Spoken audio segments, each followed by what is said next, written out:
자, 우리 옆 사람하고 한번 이렇게 인사할까요? 만나서 반갑습니다.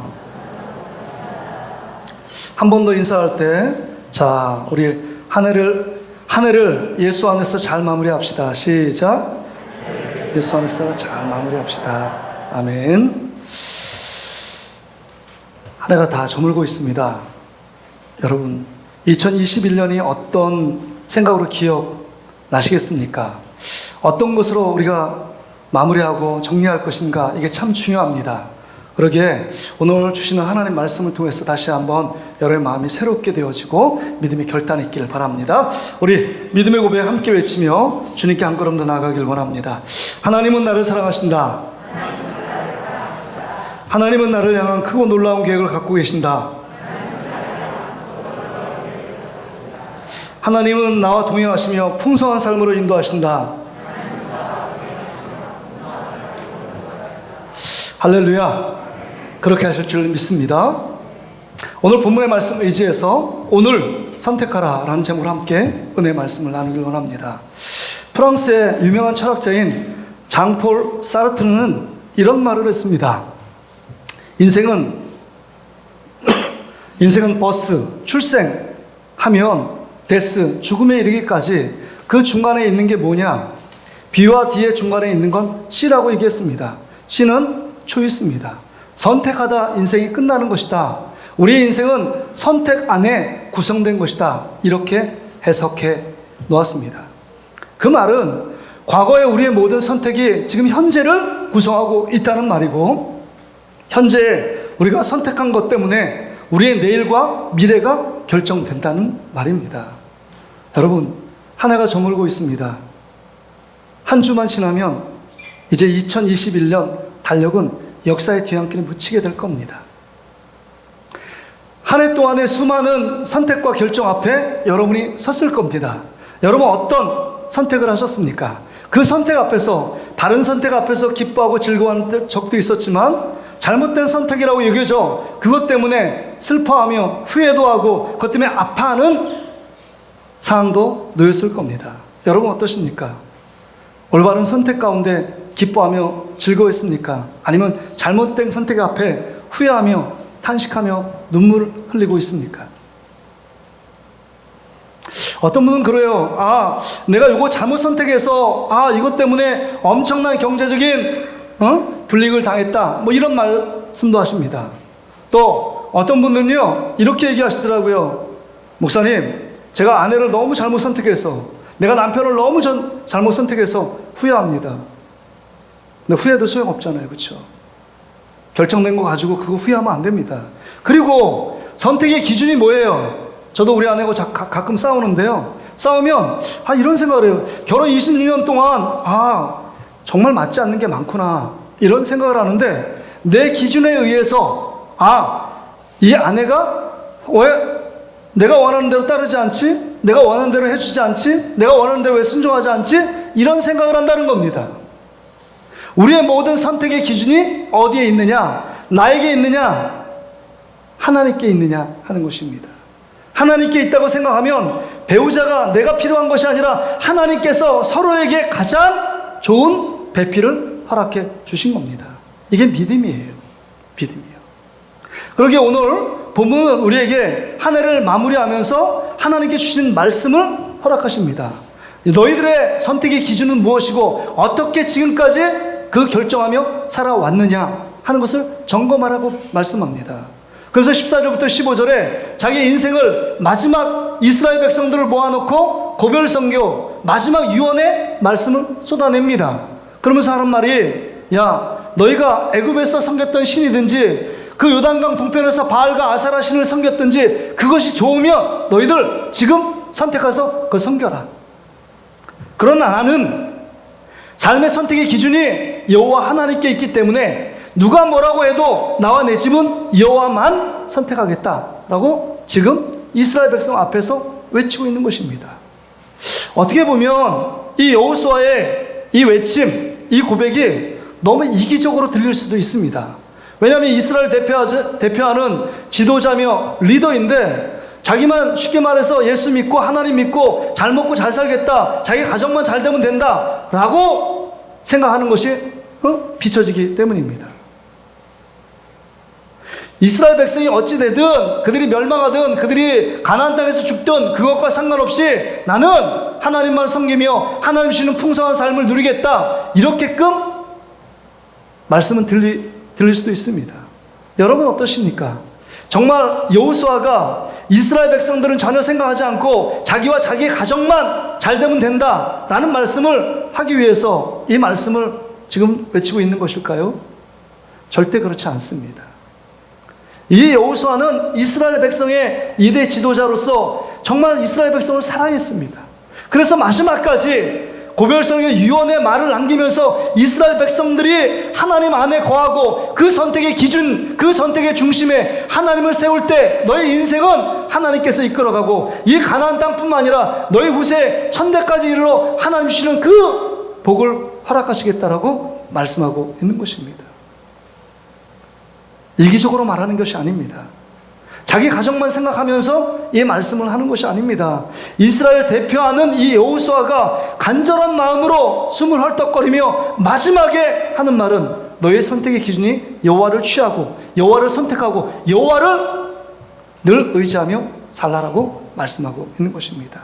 그렇다면 여러분, 여호와를 선택한다는 말은 너무 추상적이에요. 그렇죠? 우리 여호와를 믿습니다. 이것도 참 추상적이잖아요. 여호와를 믿고 섬기며 여호와를 선택하는 구체적인 삶의 방법이 무엇이냐 하는 것입니다.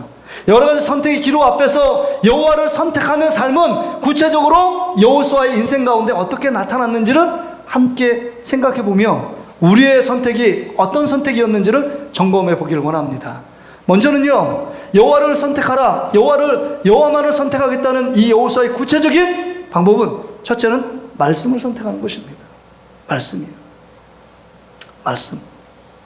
이 여호수아에게 그 인생 가운데 여러분 강렬한 그 인상을 남기는 장면들이 몇 장면이 있습니다. 그 중에서 여러분 우리가 잘 아는 민수기 14장에 보면 여러분 우리 가네스 바네아에서 12지파에 가장 똑똑하고 가장 지혜로운 사람 그 지파에 한 명씩 뽑아서 이 모세가 12명의 정탐꾼을 가나안 땅에 보내잖아요. 무려 40일 동안이요. 그 똑같은 것을 12명이 보고 옵니다. 그런데 그들의 보고는 극명하게 대조된 두 부류로 나눠집니다. 첫 번째 부류는 대다수의 부류예요. 10명의 그 지파의 거의 족장들이 뭐라고 얘기하느냐? 그 땅 가면 절대로 안 됩니다. 그 땅 가면 우리 이스라엘 민족 다 죽음당하고 전멸할 겁니다. 그들에 비하면 우리는 메뚜기 떼와 같습니다. 절대로 들어가면 안 됩니다. 똑같은 것 보고 똑같은 상황, 똑같은 환경을 보았는데 이렇게 결론을 냅니다. 그러나 여호수아 갈렙은요, 대조적인 말을 해요. 뭐라고 얘기하느냐? 자, 그 이스라엘 사람들이 그 가나안 땅에 들어가면 그들은 우리의 밥입니다. 그냥 가서 취하면 됩니다. 그냥 가서 먹으면 됩니다. 이렇게 얘기하는 거예요. 그러면서 하는 말이 그들의 신은 보호자는 떠났고 우리 하나님은 우리와 함께 계시기 때문에 두려워하고 염려할 필요 하나도 없습니다. 가서 가나안 땅에 들어가면 됩니다. 라고 외치는 겁니다. 여러분 똑같은 상황 환경을 보고 어떻게 이렇게 극명하게 대조되는 말을 보고를 할 수 있을까요? 그리고 10명의 보고를 들었던 이스라엘 민족들은요, 마음이 녹아서 불안, 초조, 두려움, 걱정, 근심에 쌓여 있습니다. 그래서 한 걸음도 가나안 땅을 향해 나가지 못했습니다. 그래서 40일을 정탐꾼 돌아보는 걸 하루를 1년을 쳐서 40년 동안 광야를 헤매이는 유랑자, 방랑자의 신세로 전락해 버리고 만 것입니다. 근데요, 똑같은 상황을 보았던 이 여호수아는요, 그들이 보여지는 상황보다도 그 위에서 하나님 말씀을 갖고 그 상황을 해석했습니다. 말씀을 붙잡았습니다. 말씀을 선택했어요. 왜냐하면 아브라함부터 그의 조상 아브라함부터 이사 야곱에게 젖과 꿀이 흐르는 가나안 땅을 주겠다는 그 말씀, 하나님을 통해서 하신 그 말씀을 여호수아가 기억하고 있습니다. 그래서 보여지는 상황보다도 하나님 말씀으로 상황과 환경을 해석하니까 걱정과 근심이 없습니다. 왜요? 하나님 말씀하신 그 하나님이 그 말씀 그대로 성취하고 이루실 것을 믿기 때문입니다. 그러기에 여호수아 갈렙은 두려움이 없었습니다. 불확실한 미지의 세계, 미래를 향해 달려가는 그 발걸음은 가벼웠습니다. 여러분, 지금 우리가 보여지는 세계, 이 보여지는 세계는 보이지 않는 하나님의 말씀으로 되었다. 이게 히브리서 11장 말씀 아닙니까? 그러니까 여러분들이 지금 무엇을 보며 무엇을 선택하고 있느냐 하는 것입니다. 보여지는 대로 선택하면 그 안에 두려움, 근심, 불안, 초조가 나타나게 될 수밖에 없어요. 그런 열매가 여러분 가운데 주렁주렁 맺힙니다. 그러나 보여지는 환경 다 똑같지만, 코로나19 상황 다 똑같은 상황 가운데 있지만, 말씀을 선택하며 그 말씀이 여러분을 이끌어가면 여러분의 인생 가운데 하나님이 원하시는 그 기쁨에 충만한 풍성한 열매가 여러분 삶 가운데 맺히게 될 줄 믿습니다. 할렐루야. 여러분 그것을 선택해야 합니다. 말씀을 선택해야 돼요. 여러분 3주 전에 천정훈 자매가 했던 간증이 여러분 기억나실 겁니다. 저는 그 천정훈 자매의 간증의 정석이라고 감히 말씀드리고 싶습니다. 왜냐하면 자신의 개인적인 삶들, 하나의 은혜 받은 삶들을 얘기하는 것 많은 사람들이 다 그렇게 합니다. 그런데 그 간증의 절반 이상이 하나님 말씀을 이야기합니다. 그 말씀대로 내가 살았더니 그렇게 됐고, 그 말씀을 내 마음에 붙들었더니 엄청난 이 불치병 같은 암 속에서도 그 고통을 잊어버리게 되고, 말씀이 나를 지배하고 다스릴 때 그 고통, 아픔 속에서 그래도 견딜 수 있게 되었다. 그의 고백입니다. 제가 오기 전에 차를 한 잔 마셨다고 그랬잖아요. 끝나고 어떻게 주회종보다 말씀 얘기를 하냐고. 목사님, 제가 전할 걸 말씀밖에 없습니다. 말씀에 붙들릴 때 힘이 생깁니다. 말씀이 암송할 때 그 말씀 속에 내가 나를 이끌어가는 거 아니라 말씀이 나를 이끌어갈 때만이 힘이 생기고 그 안에 능력이 생기는 자신을 발견합니다. 그렇습니다. 말씀은요, 뜬구름 잡는 게 아니고 말씀이 내 안에 거하면 그 말씀이 힘이 되고 내 삶을 바꾸는 지혜가 된다는 겁니다. 그래서 사도행전에 보면 말씀 안에 흥황하였다, 말씀이 세력을 얻었다, 이런 말을 합니다. 말씀이 그 추상명사 같은데, 말씀이 내 안에 들어가면 힘이 생깁니다. 말씀이 들어가면 우리 안에 흥황케 됩니다. 말씀이 힘이 얻어 그 말씀 안에 세력을 얻게 됩니다. 그럴 정도로 말씀은 우리 안에 거하면 그 말씀으로 말미암아 여호와를 선택하게 하고, 그 말씀으로 말미암아 그 말씀이 우리 안에 있는 모든 장애물들을 뛰어넘고 하나님의 말씀이 이루어지고 성취되는 놀라운 축복을 보게 된다는 겁니다. 그러게 여러분, 우리 중고등부 여러분, 우리 유초등부 청년 여러분, 앞으로 어떤 고등학교, 어떤 대학교, 또한 여러분의 진로 앞에서 말씀을 달라고 하나님께 기도해야 합니다. 그래서 하나님께서 원하시는 그 길 걸어가면, 하나님 말씀하시는 그 길에 순종하면 그 말씀을 통해서 여러분을 이끌어갑니다. 지금은 척박하고 지금은 도저히 불가능한 상황 가운데 놓여 있을지라도 말씀 한 구절이 내 마음에 새겨지고 말씀 한 구절의 뜨거움이 내 안에 임하면 그 말씀이 여러분을 이끌어가서 그 말씀을 성취하고 그 말씀 그대로 여러분을 하나님의 자녀로, 믿음의 자녀로 우뚝 세우게 된다는 겁니다. 여러분, 우리가 지금 금요성령 집회 민수기서 말씀을 강의하고 있습니다. 민수기 10장까지 왔는데요, 여러분 기도의 자리에 나오셔야 합니다. 그 민수기 10장에 보면 하나님께서 모세를 통하여 나팔을 2개를 만들라고 말합니다. 그래서 제사장들이 나팔 2개를 불어요. 2번 불면 이스라엘 민족들이 성막 앞으로 다 모이는 겁니다. 그 200만이 넘는 사람들을 찾아가서 연락할 수 없잖아요. 우리 군대 가면 기상 나팔 빵빵빵 부잖아요. 그러면 그냥 한 명 열애 없이 다 그냥 연병장 앞으로, 그 운동장 앞으로 집합하는 거 아닙니까? 인원도 점호하고 그 다음에 간밤에 어떤 사고가 없었는지 점검하는 것처럼 신호가 돼요. 한 번을 불면 천부장들이 옵니다. 그리고 그 나팔을 크게 울려 불면 동편부터 시작해서 그 동편 유다지파부터 해서 동편으로 전진하는 말이에요. 낮게 불면 그 다음 2번째 불면 남쪽 시작하고, 낮게 불면 그 안에 여러 가지 의미가 담겨져 있습니다. 그러니까 이스라엘 백성들은 어떤 일을 하다가도 무엇에 집중해야 되느냐? 나팔 소리에 집중해야 합니다. 나팔 소리에 집중하지 않으면 적들이 쳐들어왔을 때 나팔을 붑니다. 그 소리를 듣지 못하면 엄청난 위기, 엄청난 어려움에 직면할 수도 있습니다. 그러니까 나팔 소리에 민감하게 반응하는 민족이 이스라엘 민족입니다. 이 나팔은 뭐를 상징하느냐? 하나님의 말씀이에요. 말씀에 민감하게 반응할 때 이스라엘 민족이 살 길이 열리고, 말씀에 둔감할 때 이스라엘 민족이 고통과 괴로움 가운데 절망하며 탄식했습니다. 여러분 어떤 것에 민감하게 반응하고 계십니까? 바라기는 하나님 말씀을 민감하게 듣고 반응하는 저와 여러분 되시기를 주의 이름으로 축복합니다. 말씀이에요. 말씀을 선택해야 합니다. 그 갈등, 어떤 선택의 앞에서 말씀이 뭐라고 얘기하는지를 듣고 그 말씀대로 나가는 자, 하나님 그런 자를 복 주십니다. 그래서 여러분, 저는 두 가지를 여러분에게 구체적인 실천사항을 제시하고 싶습니다. 먼저 우리 모든 목장과 우리 청년부터 시작해서 말씀 읽기 운동을 펼치는데, 여러분 한 장 읽는다고 무슨 일이 일어날까? 무슨 일이 일어납니다. 놀라운 일이 일어납니다. 인생이 뒤집어지는 일이 일어납니다. 그래서 우리 목자들 대부분들이 그래도 말씀 붙잡고 함께 말씀을 읽자고 독려하는 거, 이게 너무 중요해요. 그 말씀 읽는 일에 여러분 순종해 주시길 바랍니다. 그래서 말씀이 붙잡혀야 돼요. 말씀이 여러분 생활화돼야 합니다. 뿐만 아니라 두 번째는요, 어떤 장로님이 저에게 말씀하시더라고요. 저는 이제 예배가 끝나면 예배 영상을 카톡으로 막 보내주잖아요. 혹시라도 예배 안 드린 분이 있을까 해서 우리 부목사님이 송출을 합니다. 그럼 그 말씀 갖고 여러분 그거 받고 자기 자녀들에게 듣든지 안 해, 보든지 안 보든지 자녀들에게 막 3명 이상씩 그 말씀을 보내준대요. 사람이 변화되는 게 30분 40분 말씀을 들어야 변화되는 게 아니에요. 한순간에 잘못 그 클릭했다가 말씀을 듣다가 보면 어떻게 됩니까? 그 삶 가운데 예수 그리스도를 만날지 누가 알겠어요.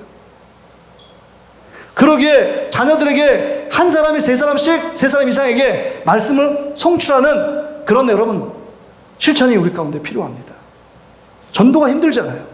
그래도 여러분 가운데 친한 분들, 사랑하는 이웃들, 그 다음에 친구들 말씀을 보내세요.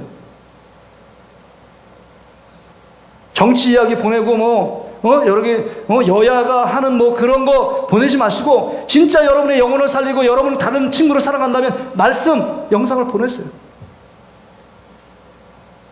그 말씀을 듣고 은혜를 경험하고 삶의 선택이 달라집니다. 여호와를 선택하게 됩니다. 우리가 두 번째는요, 우리가 여호와를 선택하는 구체적인 삶의 방법 두 번째는 뭐냐? 믿음입니다. 믿음을 선택한 거예요. 여호수아는 그의 인생이 진짜 평탄했습니다. 여러분 창세기부터 요한계시록까지 수많은 인물이 나오는데 여호수아만큼 평탄한 인생을 산 인물이 없다고 해도 과언이 아니에요. 누가 여러분 인생을 평탄하게 살았을까요? 아브라함이요? 수많은 고통이 있었어요. 이삭이요? 처음에는 정말 평안했는데 마지막에 그의 아들 에서와 야곱이 싸움판이 되니까 그 안에 슬픔이 떠나지 않는 가정이 됐습니다. 20년 동안 야곱이 떠나 있잖아요. 근데 여호수아를 보세요. 여호수아도 완벽하지 않아요. 흠이 있었습니다. 기브아 민족을 받아들인 흠도 있었고, 아이성 전투할 때 하나님께 기도를 묻지 않고 그냥 여리고성 무너뜨리니까 아이성 가봐, 그러니까 몇천 명 가면 그냥 점령할 줄 알았습니다. 근데 대패를 하잖아요. 그런 실수도 있었습니다. 그럼에도 불구하고 그의 발걸음을 절대적으로 어려움과 그 힘듦이 있을 때마다 절대적으로 하나님을 신뢰하는 믿음이 그 가운데 있어서 그 믿음으로 나가니까 그의 삶이 앞길에 형통한 복을 하나님께서 허락해 주시는 것을 볼 수 있습니다. 그렇습니다. 우리의 삶에도 믿음으로 결정하고 믿음으로 선택해야 합니다. 믿음을 선택하지 않기 때문에 여호와가 빠져 있어요. 내가 원하는 선택, 내가 습관적인 선택 때문에 늘 우리는 실패하는 모습을 반복해서 합니다. 실패의 사이클을 자꾸 반복하는 거예요. 여러분, 2022년 며칠 지나면 옵니다. 새로운 한 해가 새로울 거라고 느껴지십니까? 새해이기 때문에 새로울 거라? 절대 그렇지 않습니다. 여러분의 결단이, 여러분의 결정이, 여러분의 선택이 여러분을 새롭게 하는 것입니다. 마치 그냥 캐주얼복 입다가 막 뛰놀다가 양복을 딱 입으면 그래도 뭔가 양복 입고 공차는 사람 없잖아요. 뭔가 생활이 단정되고 다르게 행동합니다. 그 이유는 옷 한 번 다른 거 입은 것뿐인데 달리돼요. 우리의 마음의 생각을 다시금 새롭게 먹고 결단하면, 하나님을 선택하고 믿음을 선택하면 달라지는 것입니다. 여호수아가 떠오르는 결정적인 장면, 두 번째 장면은 또 이것입니다. 아까 기브온 민족을 가나안 땅 안에 사는 민족이 아닌 줄 알고 그냥 그 안에 거하라고 약속합니다. 근데 알고 보니까 그들이 위장해서 저 먼 곳에 온 것처럼 위장했지만 가나안 부족 중에 한 부족이 기브아 민족이었습니다. 근데 그 가나안 민족들을 보면 자기만 배신한 거예요. 그 기브아 민족만 배신한 거예요. 우리가 똘똘 뭉쳐서 가나안 그 이스라엘 민족들과 대항하려고 그랬는데 기브아 민족만 살라고 그들이 자기 그 민족들을 다 배신하고 자기들만 살게 됐습니다. 괘씸해서 가나안 부족들이 연합해서 그 기브아 민족을 다 진멸하려고 쳐들어옵니다. 그때 기브아 민족이 여호수아에게 기별을 해요. 급한 전보를 날립니다. 그러니까 이 여호수아를 필두해서 이스라엘 군대가 가서 막아줍니다. 그리고 연합군들을 물리쳐요. 그럴 때 유명한 장면이 나옵니다. 이렇게 여러분 되지도 않은 명령을 여호수아가 내립니다. 아열로 골짜기에 있는 태양아 멈춰라. 기브아 위에 있는 태양아 멈춰라. 이런 말을 합니다. 미친 거 아닙니까? 사람이 태양을 멈추게 한다고 멈추겠어요? 여러분 한번 해보세요. 태양아 정말 너무 추운데 어느 하루 더 태양 멈춰라 하면 멈추겠습니까? 되지도 않는 명령을 외치고 있습니다. 되지도 않는 명령이 아니에요.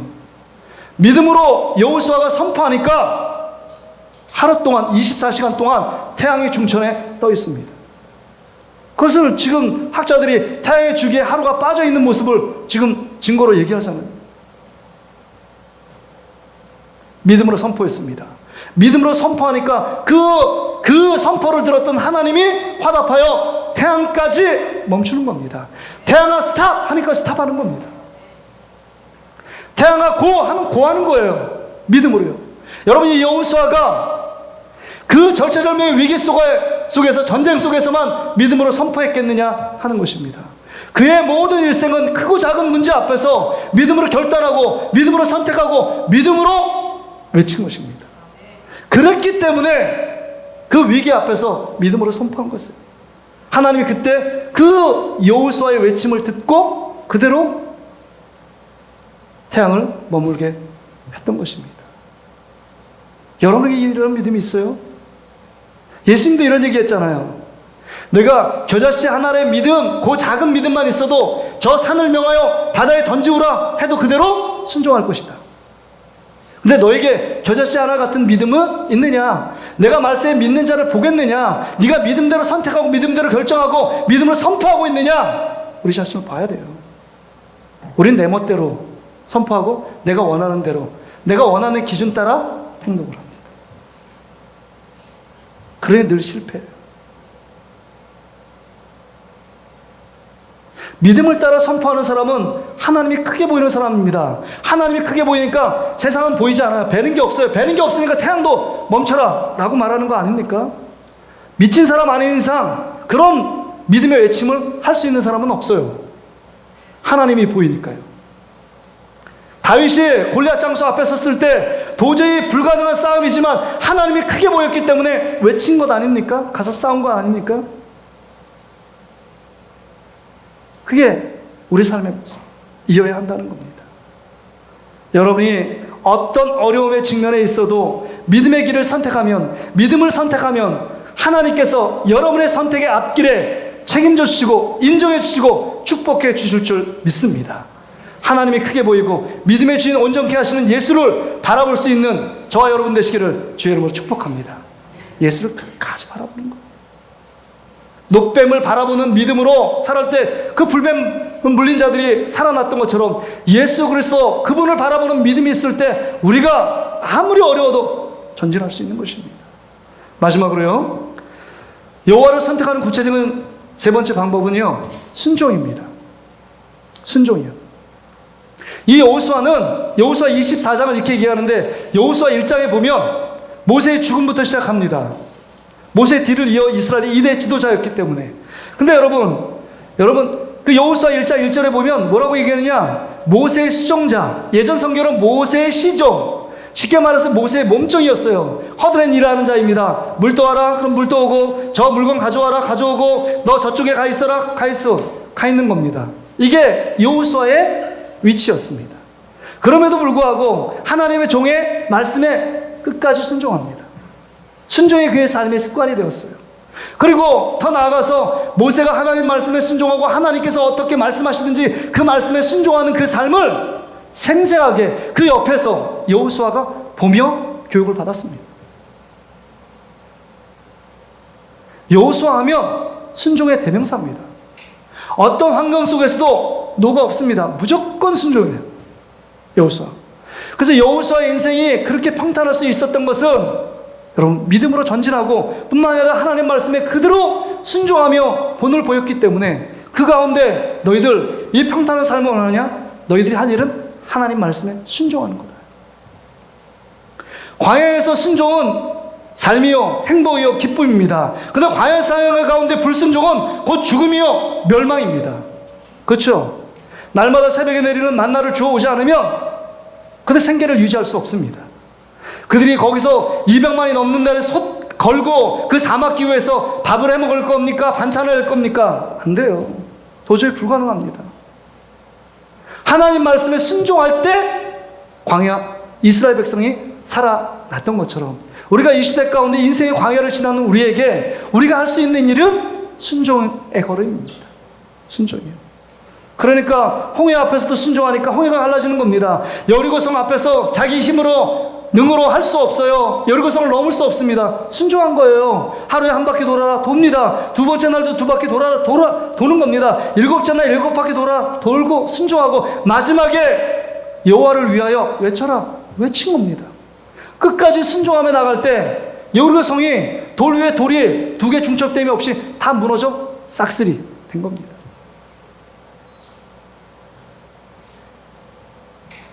순종은 하나님의 자녀다움의 기본적인 덕목이에요. 순종. 왜요? 하나님이 우리의 창조자시고 우리는 종이기 때문에 하나님 말씀에 순종하면 하나님의 보호하심과 지키심의 축복을 받습니다. 그럼에도 불구하고 내 마음대로 하고 죄성이 있어서 내가 원하는 대로 하기 때문에 여러분 구렁텅이에 빠지고 그 가운데 낙심하고 그 가운데 절망하게 되는 것입니다. 그리고 늘 후회의 눈물을 흘리게 되는 겁니다. 그때 그 일을 하지 말았어야 되는데 그때 그거 하지 않았으면 내가 지금까지 괜찮았을 텐데 이렇게 생각하는 겁니다. 그러게 여러분 순종하기 위해서는 예수님을 따라가야 돼요. 예수님의 본을요. 그래서 십자가에서 자기 몸을 드리고 부활했던 것처럼 우리가 예수님과 함께 죽고 예수님과 함께 사는 내 자아가 주님의 십자가 앞에 죽지 않으면 우리는 늘 내가 원하는 대로 내가 하고 싶은 대로 행동하고 생각하고 선택합니다. 늘 초이스는 내가 원하는 대로 보여지는 대로요. 근데 참 우리가 어리석은 게 우리는 5분 후에 한치 앞길을 내다볼 수 없고 미래의 삶이 우리 것이 아님에도 불구하고 내가 원하면 그렇게 될 줄 알고 선택합니다. 근데 우리가 할 수 있는 일은 내 자아를 못 받고 주님의 십자가 앞에 죽고 내 안에 성령이 나를 이끌어가고 예수님이 나의 주인 되어 이끌어갈 때만이 그 선택과 결정은 올바를 수 있고 그 선택과 결정 속에 하나님이 주시는 풍성한 삶을 누리게 된다는 것입니다. 그러게 여러분 우리의 잘못된 생각의 패러다임을 바꿔야 돼요. 이제 지금까지 잘못된 그 생각과 결정 속에 늘 잘못된 사이클 속에 들어갈 것인가 아니면 주님이 원하시는 그 믿음과 말씀과 순종의 삶으로 정말 비상할 것인가 우리의 선택의 기로 앞에 서 있다는 겁니다.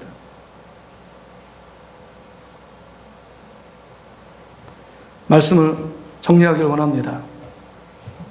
우리의 선택의 기준이 누구였느냐 하는 겁니다. 나 자신이었을 때 우리의 삶의 모습은 엉망진창입니다. 늘 죄악에 우리를 이끌어가요. 그래서 여호수아 24장 한 장을 딱 넘기면 사사기의 영적인 암흑기에 급속하게 빨려 들어갑니다. 블랙홀처럼. 왜냐하면 하나님 말씀에 불순종하며 자기 하나님보다 세상의 우상을 섬기는 일에 열심을 냈던 이스라엘 민족들의 모습이 사사기의 암흑기로 드러납니다.